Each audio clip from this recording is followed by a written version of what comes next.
C'est chaud dédié pour la Refoua Shema de Ora Aviva Bat Michel B'Ezrat Hashem. On va parler un peu de Kriyat Shema, mais c'est super important de la Torah.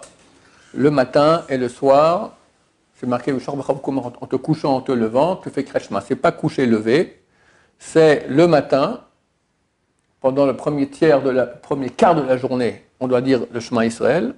Et le soir, la nuit, quand la nuit tombe, et c'est possible jusqu'à minuit, sinon après, jusqu'après minuit, jusqu'au matin, on peut faire le Kriyat Shema. C'est écrit que grâce à cette mitzvah-là, on est sauvé dans les guerres. Donc aujourd'hui, on est en guerre et en veille de guerre encore très dure avec l'Iran. Quelqu'un m'envoie encore Hamas, que l'État d'Israël s'apprête à attaquer Hamas en masse à Gaza. Donc il faut faire le Kriyat Shema comme il faut bien. Il y a beaucoup de choses à dire à ce propos. On va commencer lentement. Première chose qu'on va faire, c'est expliquer les mots, les 6 mots du premier verset de Shema Israël, Hashem Elokeinu, Hashem Echad. D'abord, ce n'est pas Shema, mais Shema. Pas un schéma long, pas un Shema, mais un Shema. Le Shé, il est court, mais il est là. Shema. Ensuite, ce n'est pas un Shema, mais avec un Aïn. D'accord? Shema. Shema. Voilà, maintenant, que signifie le mot Shema? Shema, ce n'est pas simplement écouter. C'est plus ce qu'on dit en français entendre. Entendre, c'est comme quelqu'un me parle, je dis oui, j'entends ce que tu me dis. J'entends. Bien sûr que tu entends, je te parle. J'entends signifie en français aussi comprendre. Donc, quand on dit Shema Israël, ça veut dire accepte et comprend. C'est ça, accepte et comprend.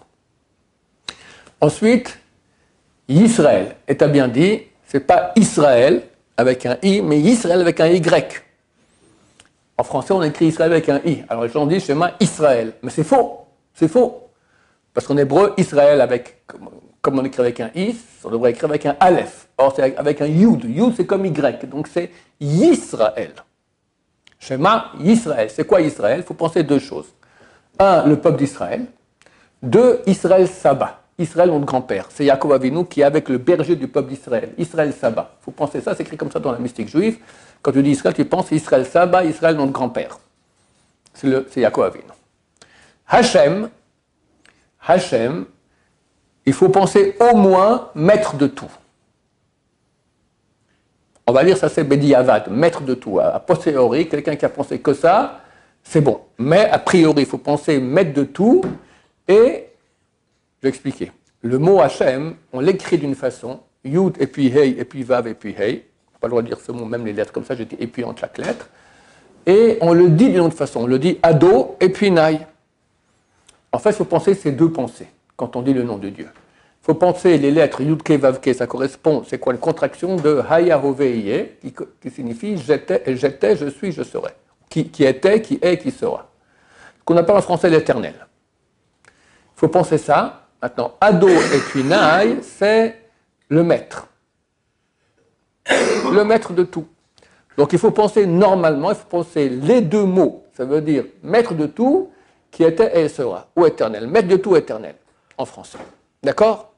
Celui qui pense que maître de tout, Bediavad, a posteriori, ça marche aussi. Mais c'est pas bien. Il faut penser les 2. Et maître de tout et éternel. Le maître de tout, c'est pas sur le mot d'après? Non, on va y arriver. On va y arriver. Maintenant, c'est bien aussi, et là c'est vraiment pour les pros, dans les Sidour Sfarad, il y a une imbrication de ces 2 noms, Yudke, Vavke et Adnout. Une qui est comme ça, les lettres Yud, et puis Aleph, et puis Hey, et puis Dalet, et puis Vav, et puis Nun, et puis Hey, et puis Yud. Et une imbrication, tu vois le mot Ado, et puis Naï, dans le dernier Hey de Yudke, Vavke. Ça c'est pour les pros. Mais c'est bien dans le Sidour, au moins quand tu fais, chaque fois que tu rappelles le nom de Dieu, il faut penser ça. T'es mal barré, hein, c'est super difficile. Mais au moins dans Shema Israël, c'est bien de penser ça. D'accord? T'as le temps, Shema Israël, Hachem, Adonai Kol Hayoveye, tac, tac. Après Elokeinu, qui est notre Elohim. Elohim, en hébreu, c'est Takif Balachol Balakochot Kulam. Takif, puissant. Balachol, qui a tous les pouvoirs. Balakochot. Takif Balachol, qui a tout le pouvoir et toutes les forces. En français, c'est plus simple de dire tout puissant. Pas maître de tout, tout puissant. Attends, ça c'est Elohim. Elokeinu, c'est notre tout puissant. Ça veut dire qu'il exerce sur nous une providence spéciale et nous sommes ses serviteurs. Ça fait beaucoup. Le Tout-Puissant qui a comment je dis, exerce une providence spéciale sur nous et nous sommes ses serviteurs. Ça, c'est Eloken. Après Hachem, idem, comme la première fois. Echad, c'est 3 lettres. Aleph, Chet, Dalet. Aleph, il faut penser Echad, Yachid ou Miuchad. Un, seul, unique. Chet, c'est 8 dans les 7 cieux sur terre. 4, les 4 points cardinaux. Ça, c'est le minimum normal. C'est bien de rajouter l'imbrication Yud Ke Vav Ke Adnut. Je pense que c'est 1 complètement. Yud, Aleph, Hey, Dalet, Vav, Nun, Hey, et puis Yud. Pensez qu'ici, ils sont 1, ces deux noms sont complètement 1. Et après, il y a beaucoup d'autres pensées kabbalistiques qu'il est bien de penser. Au moins, on va dire qu'on est prêt à mourir à Kiddush Hashem, sanctification du nom de nom, par les 4 morts. Lapidation, brûler, couper la tête et strangulation. Ceux qui veulent plus, dans le Ben Ishra, il dit plus encore de Kavanot, tu peux penser comme ça. Moi, une fois, j'avais avec le Rav Kadouri, ils étaient partis au nord, j'étais parti avec eux aussi. Et ils ont fait Arvit à Tibériade. Un endroit, c'est marqué que les prières sont mieux reçues qu'au Kotel. C'est près du quai là-bas, c'est dur d'aller là-bas, parce qu'il y a plein de. À Tibériade. Il y a une petite synagogue là-bas, ils sont allés. Et on commence la prière, Arvit, puis tout à coup, Shema Israël. Bon. Après, silence. 1 minute, 2 minutes, 3 minutes, 4 minutes. Je me dis, ils font sûrement quelque chose à voix basse, et ils vont continuer tout à coup, Emet Ve'Yatsiv, Emet Ve'Mouna, la suite, et moi, je n'aurais pas fait. Je commence, Va'avta et Hashem Elokecha. Je fais tout le chemin, ils sont toujours en silence. Puis après, commence, Havta et Hashem Elokecha.